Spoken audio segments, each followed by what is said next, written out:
Thank you so much for coming. I hope you enjoyed a little brief baseball talk with Reed. We had to do that ahead of time given his schedule. The Astros have a game tonight, so hopefully they'll win. I want to welcome you. My name is Patrick Vardaman. I'm the Chief Executive Officer with Accudata. As all of you know, especially just given the turnout, cybersecurity continues to be a leading concern among most IT organizations. What we wanted to do today was put together a panel across a couple different areas that we thought would be interesting and pull from different backgrounds. We did a similar event about a year and a half ago, and it was we got great feedback from our customers. So, in continuing our education efforts for our customer base, we wanted to put together this event. We're going to go for about 45 minutes or so, and then we're going to take questions at the end. We'll have about 15 or 20 minutes or so for questions. So we will go ahead and get started. The first thing I want to do is I want to introduce our panelists. So first, I'll start going this way here. First, Sam Sutton with the FBI. So Sam, you want to introduce yourself? Tell us a little bit about yourself. Hi. That is on, correct? Oh. You got it? Normally, I don't need a mic. I stand up and the people out there hear me. So, Samuel Sutton, computer scientist, FBI, Houston office, Cyber Squad. So the line at the top of the resume says something like, I establish, investigate, audit, and infiltrate cybersecurity strategies. So, some defensives, some offensives, put hackers and spies in jail, figure out what the crooks did, how do we know that, all that sort of juicy, good stuff. All that drama. A lot of it is drama. Some of it has recently been politicized. All right, we're not going to get into that. No. All right, next up, Teresa Tonthat. Teresa is the Chief Information Security Officer for Texas Children's Hospital here in Houston. Teresa, you want to introduce yourself, give your background a little bit? Sure. I picked the wrong seat. I don't know if I want to go after that. I'll change it. No, do it again. Good afternoon, everyone. My name is Teresa Tonthat. I work for Texas Children's Hospital, and we also have the insurance arm, which is the health plan. I started in oil and gas for about 17 years, doing roles within risk, compliance, internal audit, internal controls, and then had the opportunity to go over to IT about 8 years ago at the oil and gas company, and I'm about 1 year and a few months into healthcare at Texas Children's Hospital. So I'm very excited to be here and look forward to the conversations that we're going to have. Thanks, Teresa. And last, Brian DiPaolo. Brian is Accudata's Chief Technology Officer and formerly ran our cybersecurity and risk and compliance practices. So Brian, a little bit of background? Yeah, sure. So again, Brian DiPaolo, I'm the CTO at Accudata. I've been at Accudata about 18 years, so I'm kind of dating myself a little bit. But through my time at Accudata, I've been in the consulting role, and then I ran our cybersecurity team for quite some time. And so I've seen a lot of different scenarios. I've worked a lot with compliance, PCI, HIPAA, most recently GDPR. But a lot of pen testing in the teams I've worked with. So I've seen a lot of different scenarios across a lot of different verticals, customer sizes. So I've seen a lot of things over the years. I don't have as exciting of stories that you're going to hear from Samuel, but I do have a passion about the cybersecurity space. Thanks, Brian. Okay, so the format today is we're going to go through a series of questions. We've worked on the material. We also got feedback from you through some surveys that we did. So we've got a lot of good information, and we're going to start. Our first question is actually going to go to Teresa, and we're going to start with sharing a use case of a threat that you've seen in the field, in the industry within the past year. Okay, a recent threat this year, right? In the last year. I would have to say it's about cloud. We at Texas Children's are on a journey of migrating to Office 365.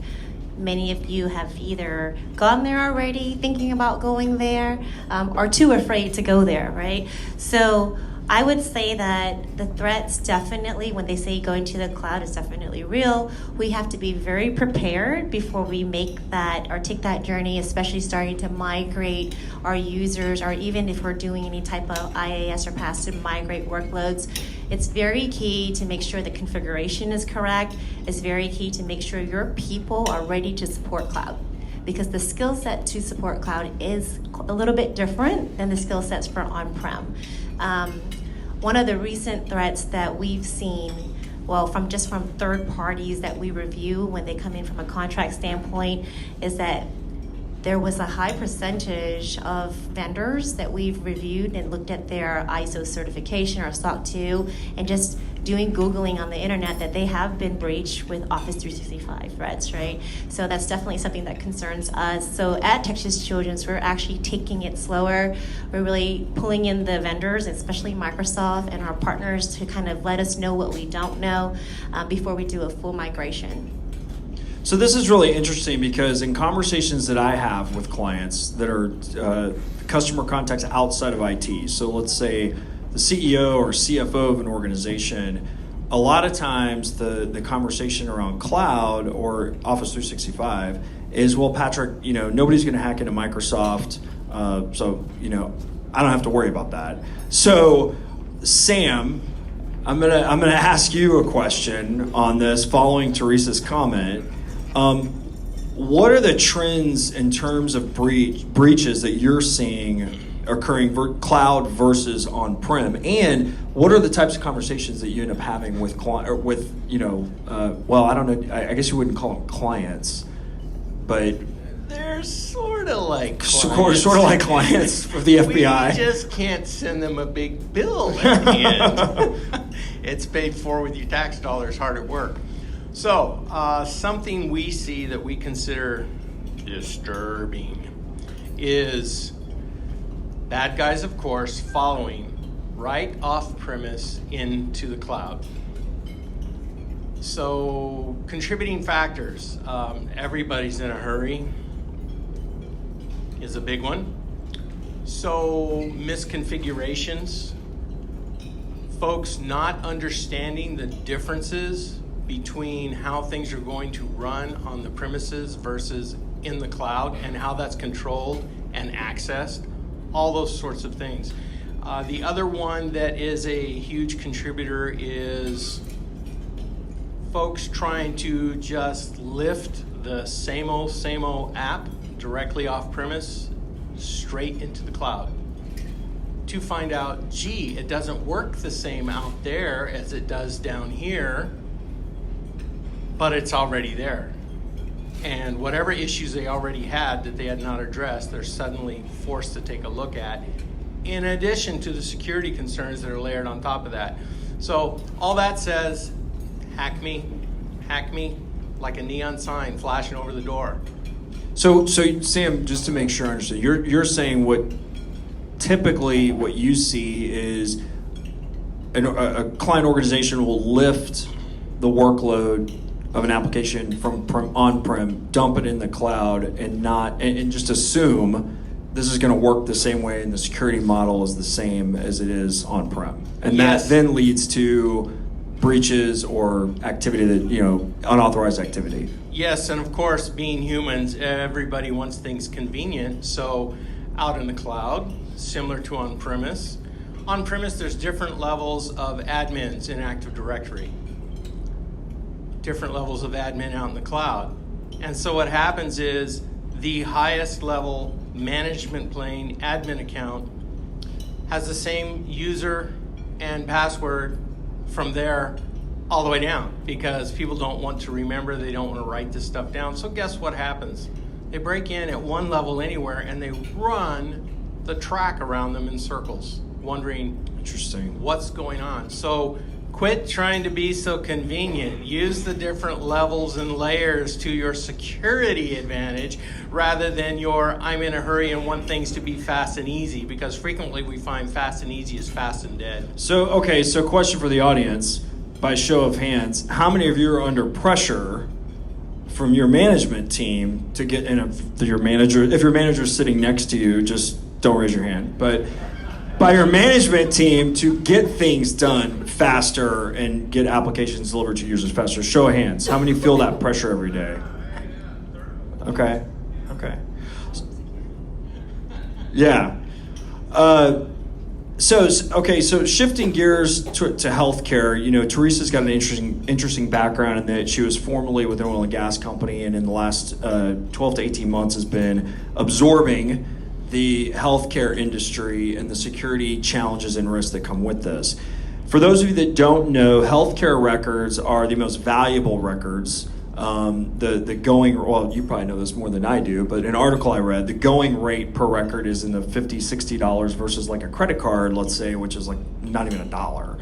So Teresa, question for you. What are the biggest risks that you see in healthcare, and how does that impact your approach? Okay, so I would say the biggest threats that we have in healthcare are our own people, right? You hear folks asking CISOs, what keeps you up at night and whatnot, and many of them say it's the human factor. And when I came to Texas Children, I definitely saw that within healthcare. I'll tell a quick story. When I joined last year in January, the first thing I did was I called in an incident response team that specializes in doing red team assessments, right? And I didn't tell my team they were coming in. The only person that knew was myself and one of my managers. So I gave them 3 specific objectives. One was get into our network. The second one is find protected health information and exfiltrate. And then the third was find payment card information and exfiltrate. And the reason why I included payment card information is because we have our insurance provider, and we just recently spent millions of dollars doing network segmentation of our PCI environment. So I wanted to make sure we are getting the most out of those investments. The first 5 days, they were not able to come in. So they gave me a call. They said, hey, Teresa, your technical perimeter is tight ship, right? We can't get in. There's no vulnerabilities that we can easily exploit in our DMZ. And I was just floored. I was very excited to hear that.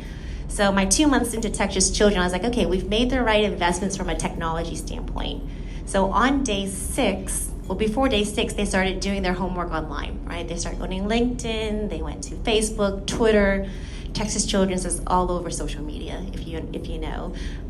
So on the day 6, they made a quick phone call to one of the clinicians on the work floor and pretended to be someone from IT and said, hey, your machine has a missing critical security patch, and we need you to help us implement the patch. So I think she was a nurse. The nurse was saying, okay, let me help you, because they're always rushing in healthcare, but they're very friendly. They're willing to help. So the red team assessor took advantage of that vulnerability. Within 2 minutes, she clicked the link, command and control out through the internet, got access to her machines, and then from there, it just took days for them to roam our internal network, right? So that was an indicator to me that we really have to focus on security awareness. We need to show them videos. We need to do phishing simulation. We need to do social engineering simulations. So we have spent the past 12 months very focusing on addressing just the human factor, right? So, and I think Sameul has something to add. So this conversation happened with one of my colleague CISOs about 10 days ago. And he relays to me the story about he's phishing his own enterprise, wants to see what happens. So I don't want to go into numbers, so I'll give you a percentage. It was slightly more than 4% clicked. Half of those were repeat clickers. Half of those had a C in front of their title.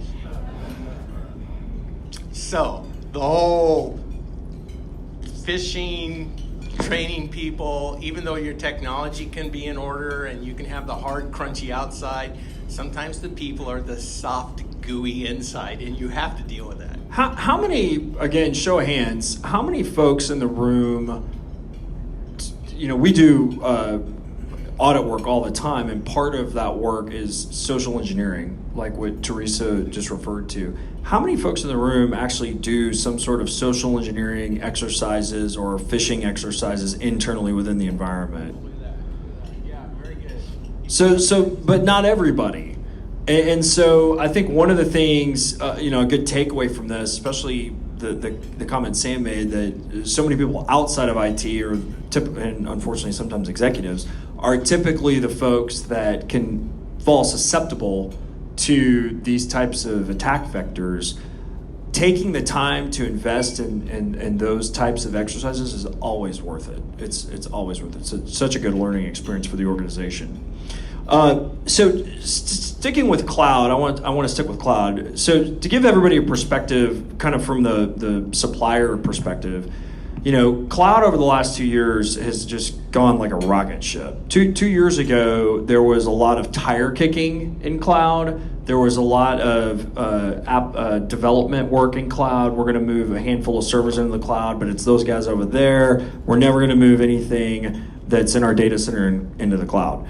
It reminds me a lot of way back when. I remember going to a lot of oil and gas customers, one in particular that Teresa used to work for, and the comment was, we'll never have wireless in our environment. Absolutely never have wireless. And like 2 years later, they had like a wireless cafe with like vendor access and everything. But so cloud is the same way. Cloud has just, everybody is looking at how to leverage the cloud. So Brian, question for you. Now that cloud has grown to where it is and the options are growing and the way people can leverage the cloud is growing, does that mean the cloud's safe? Yes. No. So I'll echo Patrick's comments at the start, because it's interesting. Over the last, we've been talking about cloud for 5+ years, right? In the last 18 months to 24 months, we've seen exponential growth, right? So I've been having conversations with customers as large as 20, 30,000 person organizations, and they are stating they are a cloud first company. So it's just very interesting, small to large. So is the cloud safe? So really, I guess this comes down to, if we look at our partners or our customers as we approach cloud, part of it, so first off, it's a financial decision. So when you're moving to the cloud, you're looking at you're making this decision on, if I put a workload up in the cloud and it's something that fires up for a short period of time, heavy compute, that's a great cloud scenario. If it's running very high compute for a long period of time, that may be better on-prem. So first you're making that financial decision in a lot of these environments, and then you're moving into, okay, so what are we going to do in terms of securing this? So you're going to do, if you look at all the major cloud providers between Google, Amazon, as well as Azure, you're always looking at, do they have the certs, right? Are they PCI compliant, Cloud Security Alliance? Are they HIPAA compliant? But then you're looking at, okay, what type of cloud are you moving into? Are you doing infrastructure as a service, platform as a service, looking at a SaaS-based solution like Office 365?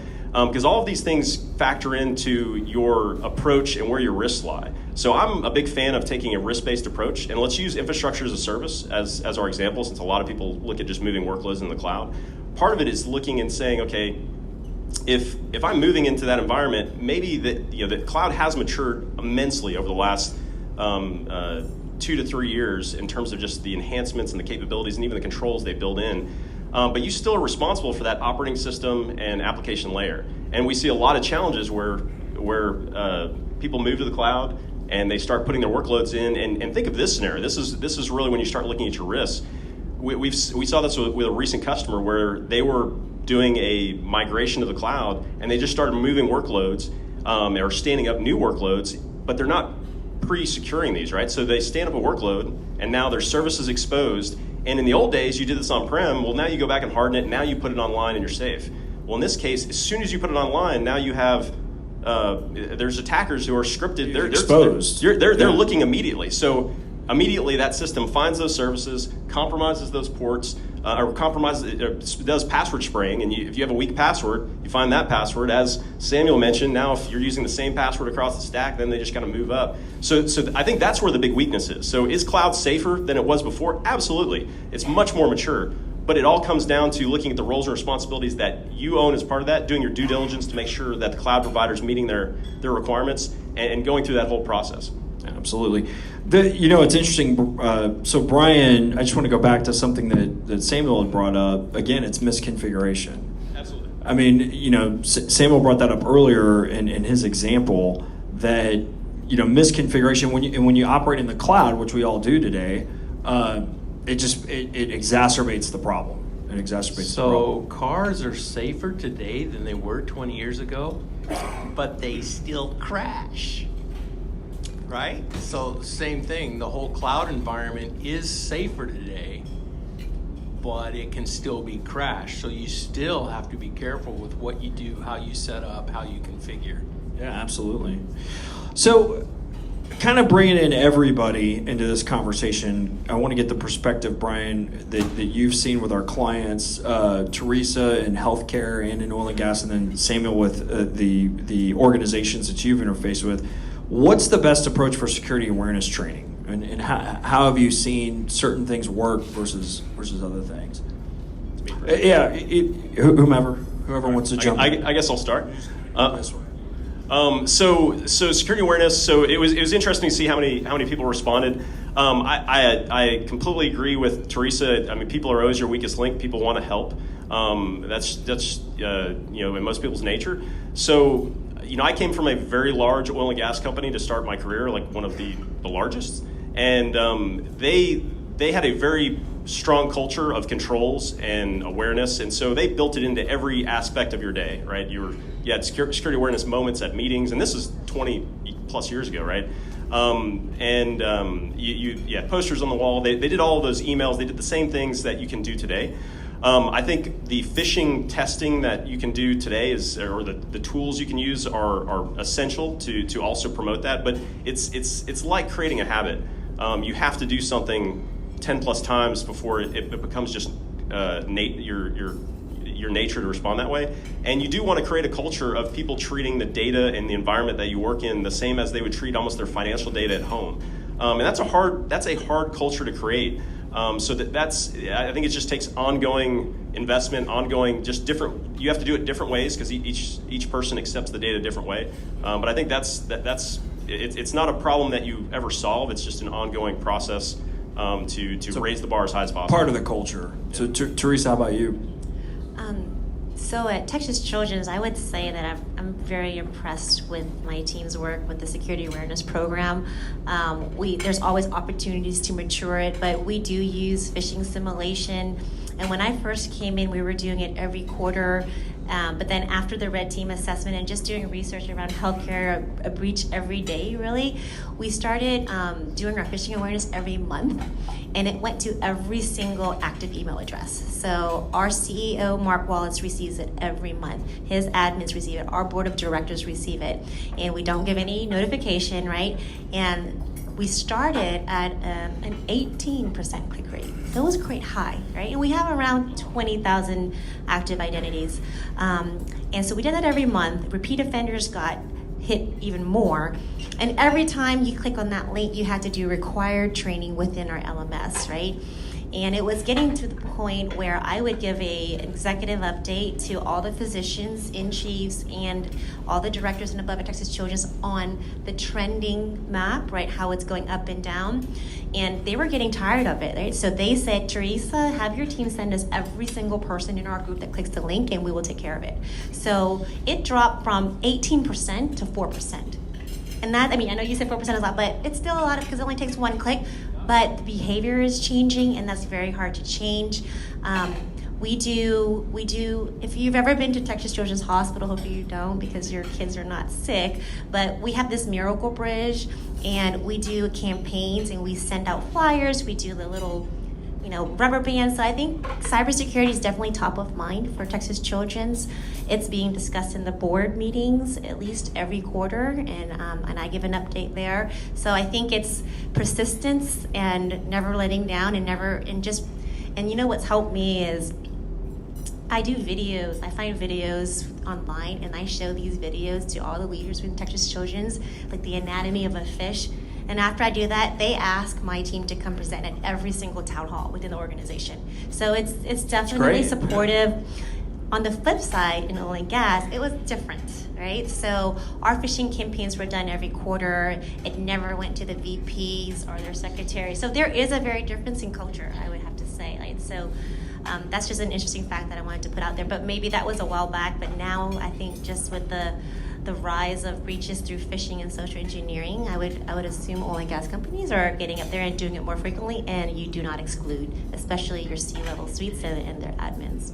Just a quick show of hands again. Did anybody catch 60 Minutes on Sunday? Okay, yeah, an avid watcher. So 60 Minutes, you can watch it online, but they got into the anatomy of an attack and breaches and some of the things that had occurred recently, and they got into the two healthcare systems, one that paid the ransom and one that did not. And what was interesting is the analysis they did of the one that did not pay the ransom, how much money they ended up spending. So I would certainly check it out. And I wanted to add one thing that we did this year for fiscal year 19 was we added the click rates to our annual performance measures. So I worked with That's HR. great. I worked with HR. So and it's fun. It's very interesting because we had an objective for the staff level, our individual level, and then we had a separate objective for the leader. Because as a leader, you're responsible to coach your employees to be vigilant, and as an individual contributor, one click is all it takes. So they get dinged if they click more than once, right? And then the managers get dinged if they don't take their training on time. So I think that we're getting some movement there and support. So I think that's Sam, how about you? Awareness training. So What I'm works loving best? that she's found a way to put some teeth into that, because you have to. Otherwise, the 4% roll on, and you have to find these people. You have to. So we all know that the phishing is used to deliver malware, frequently leading to ransomware. So by rough comparison, ransomware, anytime we take a look at it, ransomware is pulling in about a little over $1 billion. The business email compromise is pulling in 5 times that amount. So everybody is used to the phishing coming from the outside. They've gotten more aware of that. And they're just beginning to feel the financial pain because Mr. CEO gets the email because he's been whaled. And it looks like hot and heavy, and he sends it to his accountant and basically forwards it saying, hey, we're behind here, make this happen. And the accountant, because he gets the email from the CEO or the CFO, says, sure, boss, on it, launches the check. Bye-bye to your money, because by the time you find out, it's gone 3 times over. So just to give a real life example, we had a client that we were working with, and we were meeting with their CEO and CFO, and the story that we were told was, and this is we all see the emails that you're referring to. I mean, I feel like I see those weekly at our customer organizations. This was unique, though. They had actually emailed someone in accounting and pretended to be a supplier. Yes. And just said, hey, we need you to update the invoices that we've sent you. They need to be paid to this lockbox wire account versus the one you typically pay. Well, that customer of ours paid like 3 invoices, and then of course about 60 days later they were getting harassed because they were past due. And the CFO's getting these calls, and he's like, well, we're not past due. We see right here, we paid you on this date, this date, this date. And they're like, you didn't pay us. And so in the I guess, to use his words, the ease of use in that scenario, how easy it was for them to just contact someone in accounting and get them to totally change where they were transferring money was shocking. So welcome to our world, because that is a huge percentage of what we've been looking at in the last 2 or 3 years. So you talk about security awareness training. One of the things we've seen that has been successful is a policy and a practice. I mean, actually practice, so that anybody in accounting who has the authority to move money on behalf of the company is drilled and trained that if they ever get an email from anybody anywhere, inside or outside, saying change this routing number or hurry up and pay this invoice, They are to get outside of the email channel. They are to pick up a telephone. They are to get somebody on the phone, breathing with a pulse, and confirm. Sir, sorry to interrupt you on your lovely Friday afternoon golf game, but did you just send the email this morning for the $1.5 million to XYZ invoice? I need to confirm. He will be irritated for less than half a second because he's going to be flooded with an overwhelming sense of relief that you just helped him hang on to $1.5 million rather than float away $1.5 million. Okay? No, it's a excellent point. Excellent point. Sam, I want to stick with you for one question on just. I think one of the things that's interesting to me is the differences among how these breaches occur, where they come from, who does it. And we had a conversation a couple weeks ago where we talked about, what is the I think the audience would like to know this. What is the main difference between hacktivist groups and these cyber criminal organizations, and where does the FBI today see the most activity?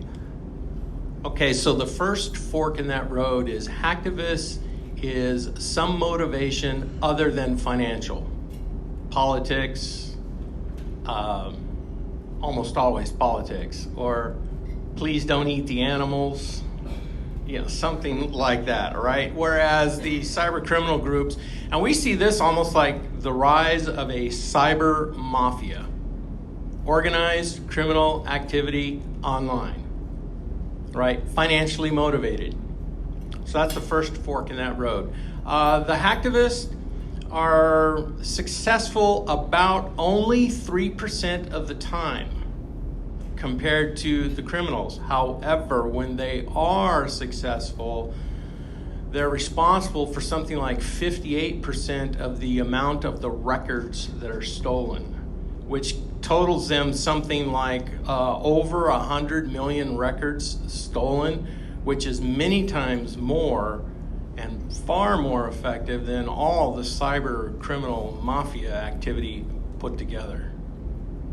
What, Sam, in these scenarios, who's reaching out to who first? Or is the FBI usually reaching out to an organization, or is the organization calling the FBI? That actually goes both ways on that street. We use something called InfraGard, for example, where we try to use that to send out indicators, heads up, be on the lookout, we're seeing this, you want to watch for that, all right? Real quick, can you just explain what InfraGard is? Because there may be some members in the audience. Okay, InfraGard is a partnership between federal government law enforcement on one side with business on the other side. So we determine that you are who you say you are, and you promise that whatever information we share, you're not just going to go blab it to the press. That's it in a nutshell. All right? And so with that, you now have an environment where you can feel safe to talk amongst your peers or share something with the FBI in terms of what are you seeing on your network and what might that mean? And oh, by the way, is that something we would be interested in taking a look at? Or is this that thing that you were talking about at the last security event? Yeah, so we probably want to take a look at that. So that's what happens in the InfraGard environment. The other way that we get information out is we investigate an intrusion activity, breach activity in your company's network. So we're looking at that. And in the course of looking at that, we find out, it came from this company down the freeway and this company 5 states away. We now are obligated legally to actually go knock on their door and have a conversation with them. We don't mention where it came from or that another one was involved, but we inform them, hey, according to what we're seeing, there's certain indicators of activity on your network. You need to be looking into this. And then they have to decide, as the other company did, do you want to get us involved? Some people don't. I can't imagine why somebody would not want to talk to law enforcement regarding an intrusion into their system, like their stock prices, or the bad reputation it might cause in the market. We get it. We understand. Thank you. So Teresa, to you, process, people, or technology, what's the most important to keep the IT system moving?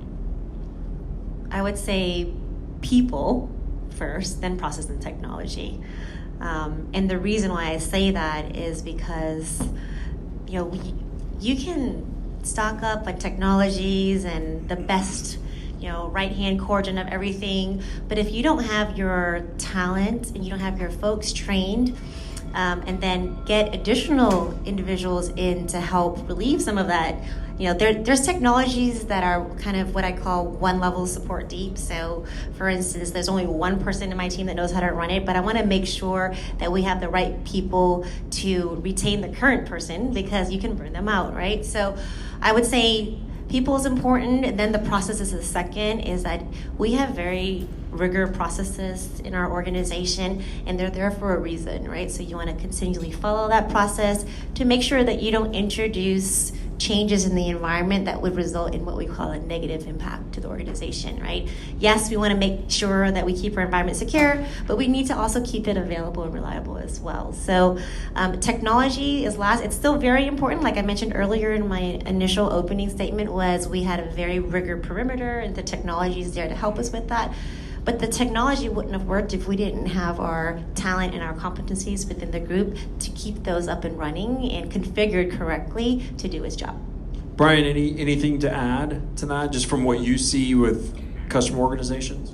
Yeah, no, so I agree. I agree with Teresa. I wouldn't necessarily rank them in that they're really all required together. So if you look at deploying these technologies, we have a lot of customers that we've seen over the years where you have that shelfware challenge, right? You have a complex piece of software and it's not deployed properly because of the complexity of your staffing. So part of it is operationalized. So you have to, when you build your plan, you have to look at how you're going to deploy something and what the processes are, what the people are, what it looks like. Not what it looks like right after deployment, but what it looks like a month after deployment, 3 months after deployment, even a year after deployment, in terms of how that's going to integrate in the organization. The other part is governance. So I can't tell you how many times I've seen a scenario where, just use a real simple scenario like you're deploying endpoint encryption. If you're an organization of 200 people, this can still be a challenge, but especially when you get into an organization of thousands of users, you'll deploy that solution and you think, well, we're safe. We've safeguarded that control. But until you start measuring to verify that it's deployed to everyone, because you find so many exceptions where it didn't get deployed for a technical reason, or it didn't get deployed because of an exception, an executive, right? Some sort of scenario like that. Or maybe just for whatever reason, the project plan missed it. So if you don't have a governance mechanism to verify on an ongoing basis that control is in place and functioning and actually providing what you planned it for, then that's a gap. So. Brian, I want to stick with you for just a minute and talk a little bit about going back to cloud and security strategy. It's safe. What can businesses do to start building a solid cloud security strategy? What's the first few steps they should take? So we're actually working with a customer right now around building a security roadmap, and I think a cloud or security cloud strategy is really just a cloud. It's just a security strategy, but it factors in cloud. And the approach, I think I mentioned this earlier, I'm a big fan of using a risk-based approach. And obviously every organization, Texas Children's has compliance requirements with HIPAA and PCI, as well as many other organizations. So you have to factor in all of these regulatory compliance requirements. You have to factor in maybe your customer requirements around your strategy. But part of it is a risk-based approach really gets into looking at financials, right? Part of it is to understand what is the risk and what is your risk appetite and what you're willing to spend. So that process is going through and saying, hey, what are my threats? And based on those threats, now I'm going to look at my current control landscape, and then I'm going to understand what are the unmitigated controls or those gaps, and I'm going to come up with a plan. And as you are looking at a cloud strategy, again, I think as you're approaching this, you have a current security profile of your on-prem environment. As you're moving into the cloud, part of it is looking at the entire portfolio, or I'm sorry, the whole profile of your organization and what's moving to the cloud. Again, getting back into SaaS environment versus infrastructure as a service versus platform as a service, and what gaps that identifies. And I think using the example from before, also, again, you want to harden systems, right? That's part of the framework you want to use, and ideally you're aligned with like a cybersecurity framework, or you're aligned with like ISO 27001 or some sort of framework to guide you. But the control may look different, right? Where you harden a system one way in the cloud, you need to pre-harden the system, right? So those are just things that you're going to use really kind of the same approach as factoring in cloud to that roadmap. So, kind of shifting gears a little bit, I want to talk about, and we've got a couple more questions we're going to ask, and then I want to take questions from the audience. So be thinking about maybe questions you have for our panelists. Teresa, within the organization, where do you find your customers struggle the most? In other words, your end users. Where do you find they struggle the most with security? And I mean, in other words, do they feel, is it that balance of, impeding business? Do they feel like it's an obstacle, it's in the way? Where do they struggle the most? Yeah, so we try our best to have a good balance between operations and security, right? That's our job. But in healthcare, you have your normal end users, your administration, then you have your physicians, right? So it's a different mindset. And I think that one of the challenges that especially our physicians, because they're from Baylor, so they're not Texas Children's employees, so they don't have a Texas Children's asset and they don't have a Texas Children's phone, but they need to check mail, they need to go into Epic. So that's been a rise of a challenge recently that we've had, and things about going to Office 365, right? So the beauty of going to Office 365 or the cloud is that you can access it anywhere, right? So as long as you're coming in from a protected device or maybe a vetted identity, you should be able to get to that information no matter where you are. That's the productivity benefits of going to Office 365. But one of the things I mentioned earlier is that Texas Children's is on this journey. So I think it's one of the messages that we had to deliver was how do we balance productivity with controls, right? Because we have the regulated data that we need to protect. So it was very strategic. What we had to do was that we first put out a communication around the benefits of when we're fully migrated to Office 365, but in these very mindful phases, you're gonna be restricted, but then eventually once we have the right configurations and the right EMS, enterprise mobility suites, like conditional access, whatever it is, then you're going to start seeing opened up access in a more secure manner. So I think is how do you pitch that story, and you always got to start with the why, right? About protecting Texas Children's system to provide patient care, protecting the data from a brand reputation and financial standpoint, and gradually they'll get there. And one of the things that Texas Children's that we do is we have a lot of governance meetings. We have a lot of meetings with our physicians so that they can have a safe area to come and let us know what they're challenged from a UX standpoint, and then we work with them on how to remediate some of their frustrations while still keeping Texas Children's secure. So last question for all three of you, and security obviously is a big challenge. Teresa, you touched earlier on the people, and there's some roles where you may just have one person, so cross-training is key. One of the things I'm sure everyone in the audience can understand is the current IT labor market is extremely tight. And then when you add security and cybersecurity resources, it's even tighter. How much outsourcing of security is okay? What's that balance to find? And so maybe start with Teresa and then Brian and Sam. I'd like to get your input on that too. I would say the quick answer is it depends, right? It depends on your existing team, and it depends on the existing gaps that you have, right? So in my previous role, we had a full FTE team at the oil and gas company, and then as you know, oil and gas was volatile in 2008, so we started losing our top technical talent. All of our level 3s, our analysts were leaving to the big and sexy jobs like Microsoft, Google, great companies to work for, right? And I supported that completely. But we came to the realization is that we could not keep up to our mission. We could not, with the staff that we had, we needed to augment the team. So in that situation, we did a complete outsourcing, fully managed MSSP for the entire organization. There was one small group that we kept for e-discovery because they worked closely with the legal team.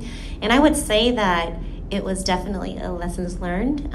If anyone has gone and done a full MSSP or even partial MSSP, you'll know that there is a 6 to 9 month transition. Right? Things will happen in those 6 to 9 months because you're bringing in a new team, you're getting acclimated about the processes, the environments, the band-aids that were in place.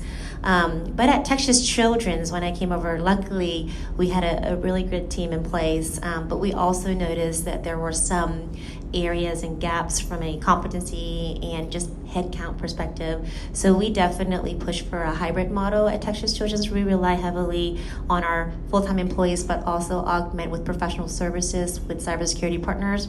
And then we have a managed SOC specifically because we just could not find quick enough the level of talent we need for tier 1, 2, and 3 SOC analysts. So. Brian, how about you? What's kind of your... So we have clients of all different sizes, and so I think the challenge we see is the biggest challenge is staffing. IT right now in general is very low unemployment, but security and cybersecurity is like negative unemployment. As a consulting organization, we struggle to find people, and we have a very strong career path for a cybersecurity resource. And so when we look at our clients, they're challenged with those same challenges, and they're looking for those staff, and there's a high cost. So all those things factor into your decision around cybersecurity and the outsourcing model. I think one of the key things is I agree with the hybrid model. Obviously, smaller organizations may need to outsource everything, but the one thing you can't outsource is the accountability of security. So somewhere in the organization, someone has to be responsible for security, and there has to be vendor management processes in place to really hold any providers you have accountable to make sure you're getting delivered what you need as an end game. Sam, I'm curious from your perspective and the different organizations that you've seen with breach activity, do you find gaps in the security outsourcing where maybe, like Brian said, the organization doesn't have someone internally who is accountable, or what the working relationship may be between those two parties? So there have been some running glances made at the things I'm concerned with, and it goes something like this. Folks need to augment because things move so fast and grow so quick.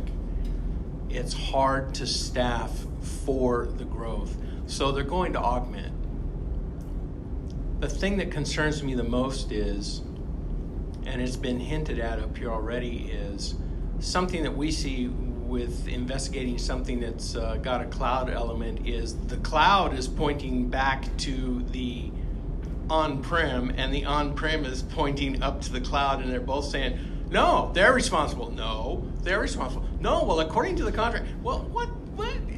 So yeah, it's kind of the wrong time to start looking at a contract. It is the wrong time. So the thing I would say is this.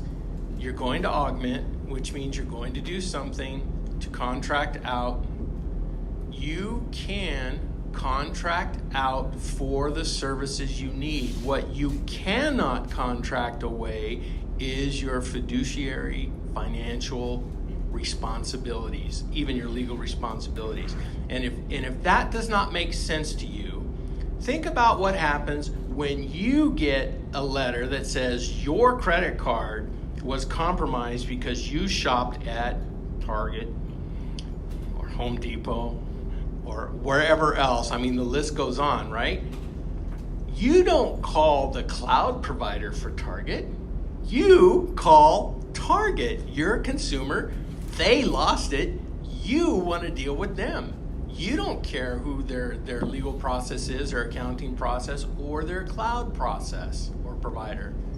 You went to their store, they lost it, you as a consumer are upset with them. And that's how you begin to think about and realize, yeah, you can augment and you can contract, but you cannot get rid of your responsibilities. That's a great point. I wanted to open it up for questions from folks in the audience. So I'd say at this time, if anybody has any questions, anybody? Yes, sir. Yeah, I was looking at the Harvard recommendations for campaigns, and one of the things they mentioned was segregate your cloud. Like use Office 365 for communications and Dropbox for Google Cloud storage. I was kind of interested if that seemed to be kind of the direction the industry was going in. So real quick, the question for those that maybe couldn't hear, in a recent article this gentleman read, it was segmenting communications and storage providers. So maybe using Office 365 for mail, but then using something else like Dropbox for cloud storage. Brian, any thoughts on that? So from a security standpoint, I can see, so there's a lot of organizations that are adopting multi-cloud, and some of that's around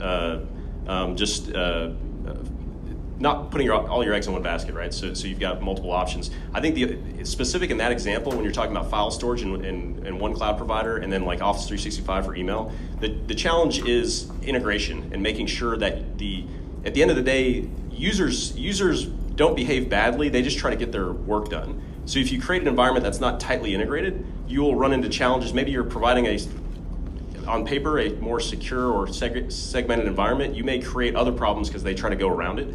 In our organization, as an example, we've made a big adoption around a online Office 365 move with Microsoft Teams and this collaboration, and it provides a lot of enhancements in terms of how we operate. But if you are going down a path that creates an inefficient workflow, you may create other problems. So I think you just have to evaluate in your organization to see if it will, just from a production or operational workflow, it works. Questions? Yes, sir.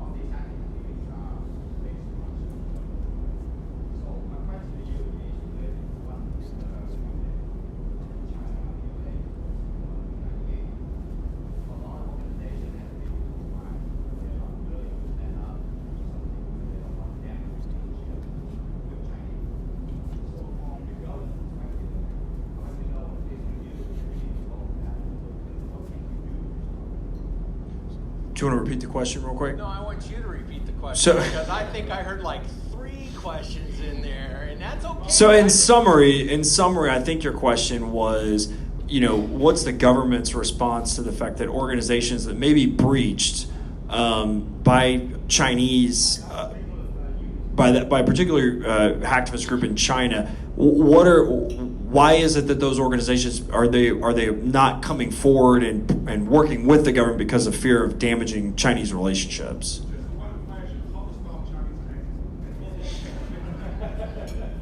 Okay, or that one. All right, you ready? The internet is evil. Okay, so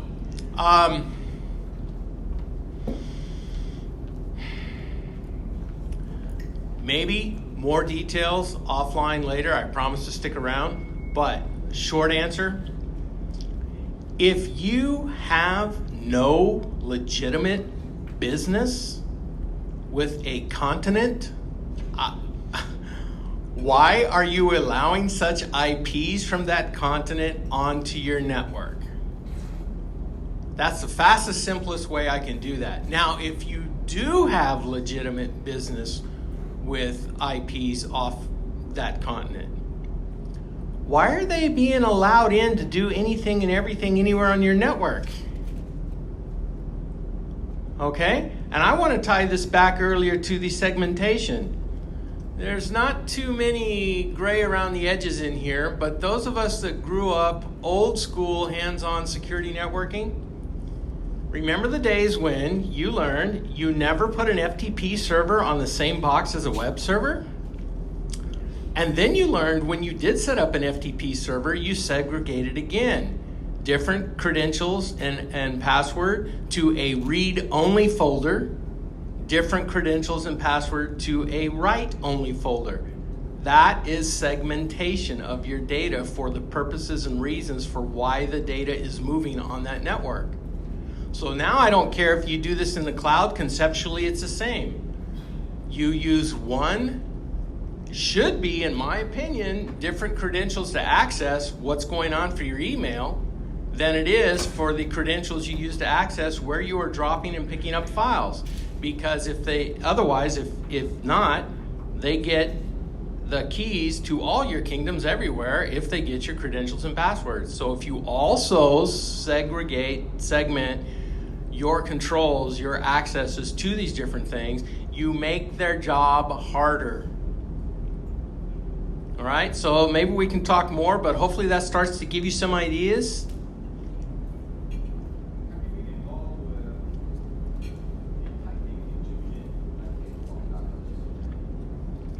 Those records are sealed. I'll just say, in an open hot mic situation, I have been involved in detecting intrusions from individual hackers, hacker groups, both domestic and foreign. I have been involved with psychological operations in a digital sense being put back into a terrorist network to make them stop and question what are they doing and why are they doing it. The reason for that, in case that does not make sense, if you go in and you take out their network, that's like a digital bulldozer. It's obvious you went in and took out their network and they know something's up, right?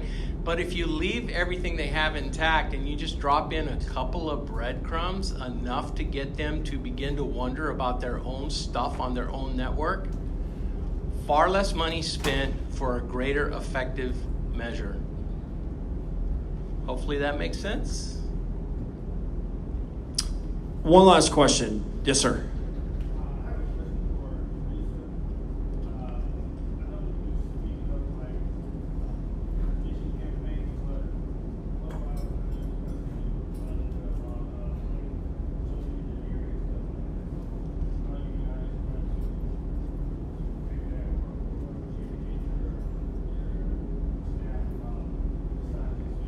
Sure. So on top of the phishing campaigns, which is the simulations that we do every month, we have also what we do is kind of like an IT security newsletter that goes out every month, and that's where we focus on mobility, social engineering, physical security. And I would say is because we have the opportunity to get in front of our clinicians more often, like face to face, that's where we always talk about social engineering too. One of the other things we're doing is, I don't know how many of you all have the mandatory annual security required CBT training that maybe is boring and outdated and it's just a PowerPoint deck. What we tried to do is we partnered with a third party to do like a cartoon, very like fun, engaging, and during the whole simulation you're clicking on questions and you'll find what's wrong. So I think it's a maturing process, right? So you just have to be very creative and start finding ways to better reach to our end users. We actually partnered with our CMIO, Chief Medical Information Officer, which is a physician, and he did a video, and this is a physician talking about the importance of cybersecurity and watch your vulnerabilities as a clinician with Baylor, and that went all through our entire organization. So it's just little things like that. They don't want to see me talking about cybersecurity. They want to see their physicians and their peers talking about it, and I think that's kind of how you gain that traction to kind of heighten their awareness. One thing too, lean on your suppliers. We've participated in TCH's Bridge Fair in the past, which is a great kind of cybersecurity awareness campaign. We've got another client where we're doing a luncheon for the whole organization to come by, and we're providing some technical resources to help answer just questions in general, but the theme is cybersecurity. I know that, for us, and I know with our partners Splunk and Symantec, I mean we're all interested in educating the market more, because the challenge is when the chips are down and when an event happens, it's not you calling us on a Tuesday giving us 3 weeks notice to coordinate that. It's, oh my God, we need help right away. And in almost every case that I can think of where we've participated in breach remediation, at least in the memory serves of the last 2 years, it's all phishing. It's all phishing. and that is by and large and it's never, I shouldn't say never. It's typically not someone in IT. It's someone, in the business, in accounting or somewhere like that. So I would say another thing, if you need help doing that, let us know. I mean, because those are things that we love to participate in. I know our partners, Splunk and Symantec, love to do that stuff as well. So something I saw from an investigation that I thought worked well, the same thing, quarterly, when they have reviews and information going out, what this one company was doing was they picked, I think it was like the 3 or 5 best examples of somebody reporting or helping back to the security structure, right? And they would call these out as examples and say, Joe so-and-so gets a gift certificate for some Starbucks coffee, and Sally Jane over here gets a sandwich from Subway because she did blah, blah, blah, blah, blah, blah. So they would, like short 2 or 3 sentence, what they did and why they got this free lunch or a cup of coffee. You'd be amazed at how your people will begin to pay attention for something as simple as a hot cup of Starbucks coffee. All right, I'm just What did saying. they do with the people who clicked on the phishing email? Yeah, that's where you need the teeth, and I like what you're doing there. And I have seen other companies, to answer very direct, where, the indoctrination when they first come in, they're told. First offense, they're walked through again. A second offense, they're walked through again and told that if it happens again, the third offense, you will be out. And there are some people that get all the way through and out. Great. Listen, how about a round of applause for our panelists? Thank you very much. I know these things take time, so Sam, Teresa, we really, really appreciate it.